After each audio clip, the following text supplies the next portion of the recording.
Pemirsa, motor salah satu milik warga di Palembang, Sumatera Selatan dicuri saat berada di parkiran dalam rumah. Aksi pencurian itu terekam kamera pengawas. Inilah aksi pencurian motor milik korban Ranti, 22 tahun, warga Jalan Kompleks Sukarame Indah, Kecamatan Sukarame, Palembang yang terekam kamera pengawas. Dalam rekaman CCTV tersebut, pelaku masuk ke dalam rumah korban dengan menggunakan topeng. Mengendap-endap langsung mengangkat sepeda motor yang terparkir di rumah korban. Korban baru mengetahui sepeda motor Matic bernopol BG3179 ABX-nya hilang pada pagi hari.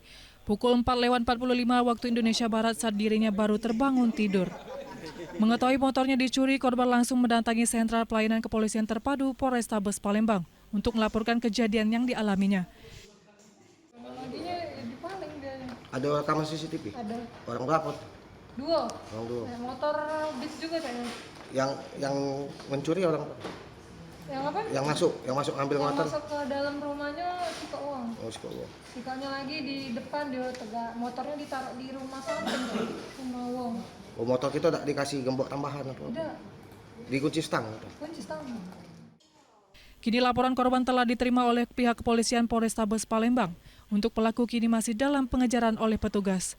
Dari Palembang, Muhammad David, iNews melaporkan.